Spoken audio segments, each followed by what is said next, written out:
Hey guys, it is Wingy here and welcome back to a brand new Doctor Who video. So as Christmas is coming up and we are going to be saying goodbye to yet another Doctor, I thought I would take a look at, in my opinion, the top 5 best Regeneration stories that we have had thus far. And I will say as well, this was really hard to do because for the most part I think a lot of the Regeneration stories are really good. However, if you watch this channel, I think you can assume which one definitely will not ever be on a list of best Regeneration stories. It's the end of time, in case you were wondering. But as always with a video like this, it is just my opinion, so if you happen to disagree, then you're allowed to. But I'm also entitled to my opinion, and this is my video and my channel, so I'm gonna say my own opinion. But anyway, let's get into it.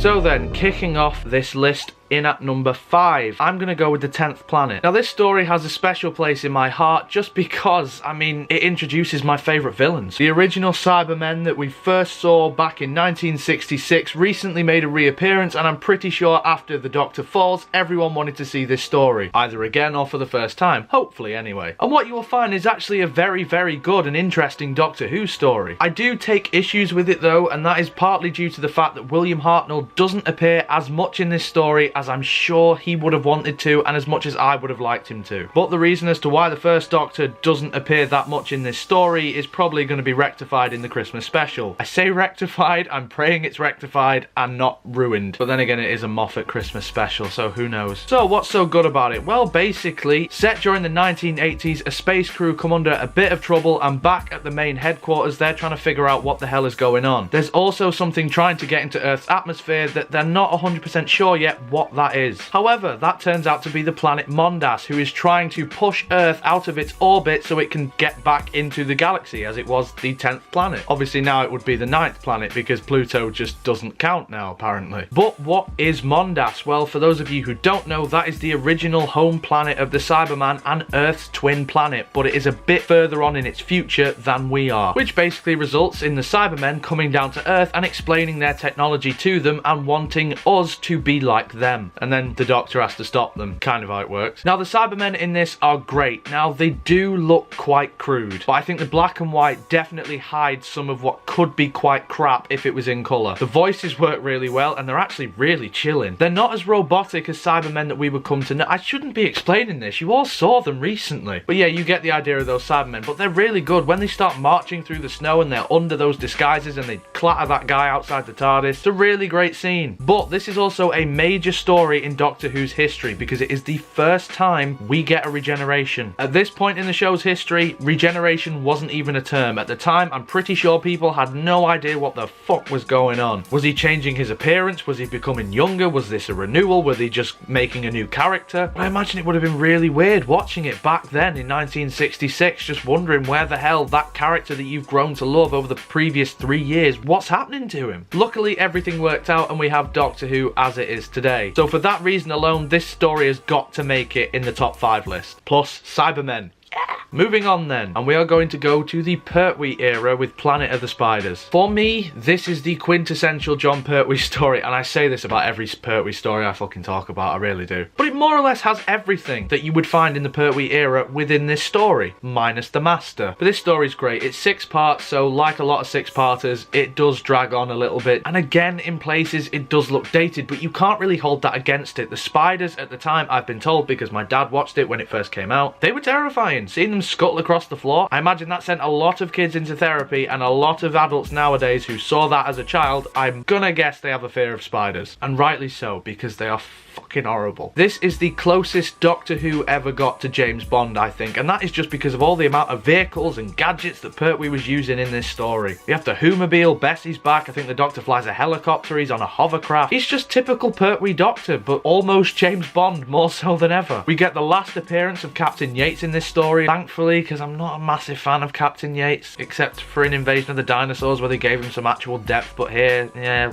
there was no point bringing him back after that. And I do like the spiders. When you see them scuttling across the floor, like I mentioned before, or when they clung to Sarah Jane's back, it is quite horrifying when you see Sarah Jane especially react in that scene. And this story actually plays upon something that was introduced way back in, I think, The Time Warrior. The Doctor went to Metabilis 3, stole the crystal, and now it has consequences. These spiders want it because they want to take over the universe. So the Doctor has to face his fears and stop them, but at the cost of his own life. It's great character development for the third Doctor. Pertwee to me was always the sternest of the Doctors, even more so than William Hartnell to a certain degree. You could always rely on him. He was always the big guy that would burst into a room and you knew you'd be safe. But in parts of this story, he does actually seem quite vulnerable. So for those reasons, yes, Planet of the Spiders has to get a mention in this list. Now for number 3, I'm going to go with a story that not a lot of people are going to agree with, I don't think. I, however, find this an incredibly underrated story, one that most people would overlook and say, nope, it's crap. A lot of people would also say that this is a really crappy end to one of the best eras in the show's history. As he's my favourite Doctor, and I have loved this story since I was 12 years old, Lagavulin has got to be number 3 on my list. There's really something about Lagavulin in terms of its atmosphere and its tone. There's certainly a funeral-esque quality throughout this story, and Tom Baker in this story is great. A lot of people say that in season 18 Tom doesn't give his all, but I think in this one he really does. We get introduced to the character of the Watcher and he speaks to the Doctor, you don't hear what's said, and then from then on the Doctor reacts like there's something going on here and he knows what's coming and he just has to accept it. It's later revealed that this Watcher character is the Doctor, a future version of the Doctor who comes back to tell the 4th Doctor the events of what is about to happen so he can do what he's supposed to do and then become the next Doctor. Really clever idea. We also get Anthony Ainley's first proper performance as the Master in this story. Ainley does a really good job and I wish we could have seen more of him opposite Tom's Doctor. They bounce off each other really well. We're also introduced to Tegan, who, from looking through the comments on my Worst Doctor Who Companion video, a lot of people don't like. And no, her entry into Doctor Who isn't necessarily the most incredible. It's quite anticlimactic, really. She just sort of walks into the TARDIS and says, wow, there must be some intelligent life behind this lot. You think you're not going to faint, freak out, like Auntie's just been turned into a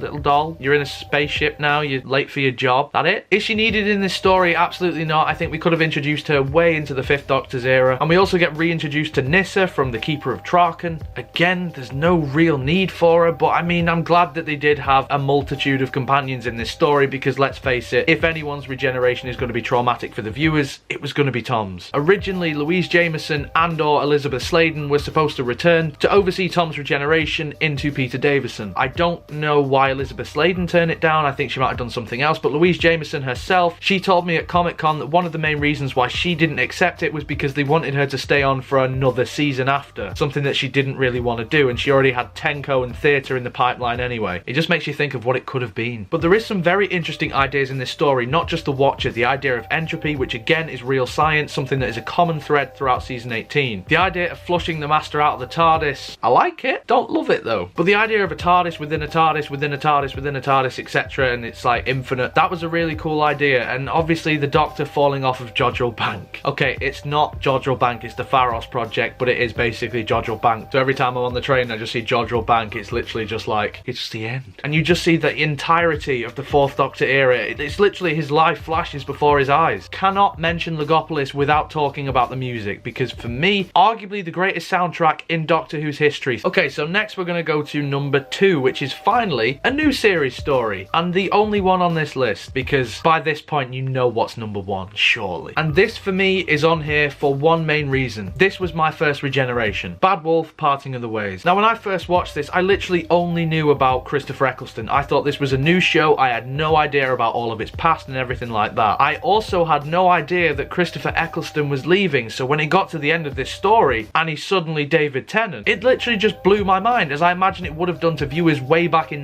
1966. So why is this a really good Regeneration story? Well, it's one of those stories where it doesn't really focus on the fact that this might be his last story. It's one of the only times in the new series where they've done that. It's not a case of a prophecy. It's just a bloody good story, and then at the end, the Doctor, it has consequences for him, and he regenerates. Now, I know I've just praised Lagavulin for doing an interesting spin on that, but at this point in the new series, it's really redundant. I mean, the end of time was just drawn out. Time of the Doctor, that was predicted, and obviously the Doctor falls, he's already starting to regenerate before his last story, so yeah, this is the only time, in fact, in the new series where they did it properly. So for those of you who don't know, haven't seen it, or can't remember, this is basically the big return of the Daleks. Now, they had one appear back in, well, Dalek, but this time we get a shit ton of them. It's mixed in with game shows. Now, this is the one aspect of this story that I really don't like now, because it has dated horribly. They have game shows on this, like Big Brother, like Trini and Susanna, like The Weakest Link. If you're any younger than me, which is 22, then I doubt you'll remember them, and obviously they weren't to know. I mean, technically Big Brother's still going. I don't know why people still watch it, but it's still going. But all is not what it appears to be, because in these game shows, when you leave, or in Big Brother's case, get evicted, it looks like you get disintegrated, but you don't. You actually get taken to the Dalek Empire and turned into a Dalek. Eccleston puts on his finest performance in the no, because Dalek's really good. Okay, Eccleston puts on his second best performance of the series. We also get introduced to someone who could have been a companion in the form of Linda. She was really good, and her death is one of my favourite character deaths in Doctor Who. You see her in that control room and she says, oh, they're trying to break through. Oh, don't worry, the door will hold. And then you slowly see behind her this Dalek creep up. And I think the best thing about this is you see the lights flash on the Dalek's head 3 times. Exterminate. Oh, 4 times. You see the Dalek's light flash 4 times on its head. Exterminate. You don't hear it though, and the windows smash, you hear a scream, that's it, she's gone. You don't see a beam go into her or anything like that. She's just dead. Really well done. But the Doctor sends Rose back home, she comes back, and this bit I don't buy. I liked it at the time, I don't now. I don't like the whole absorbing into the time vortex thing. I think it's just stupid. But the Doctor absorbs it back out of her, thus killing him. So it's one of those rare occasions where the Doctor didn't actually get himself killed. He was saving someone else. Oh no, it's rare unless you're the 10th Doctor, because the 9th Doctor didn't really piss and moan about it now, did he? I'm so fucking bitter about the end of time still. It's unreal. But no, this was my first Regeneration story. It's one of my favourites. It's one of my favourite Dalek stories in general. Oh, the Emperor. Shit, I didn't even mention him. Yeah, the Emperor's in it.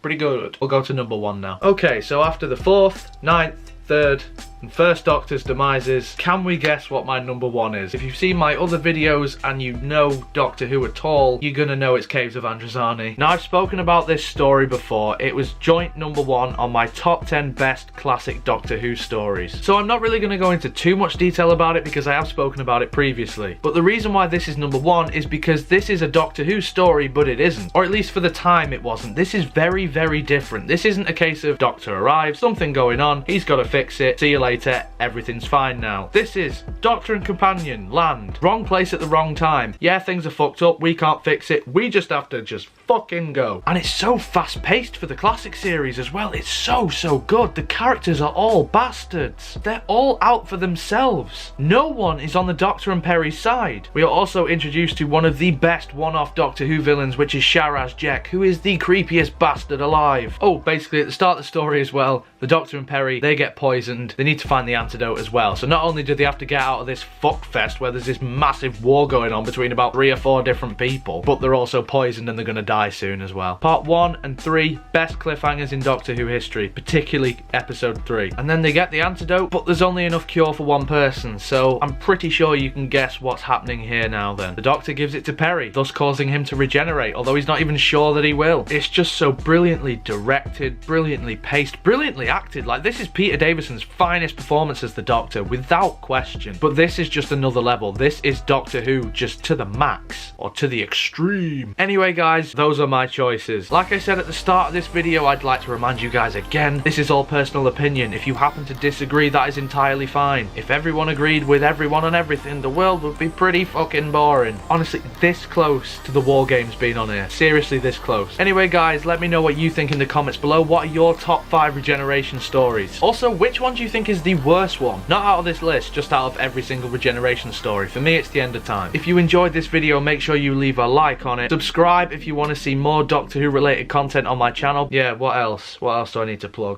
Do any of that, I would love you forever. But until next time guys, you take care of yourselves. Goodbye.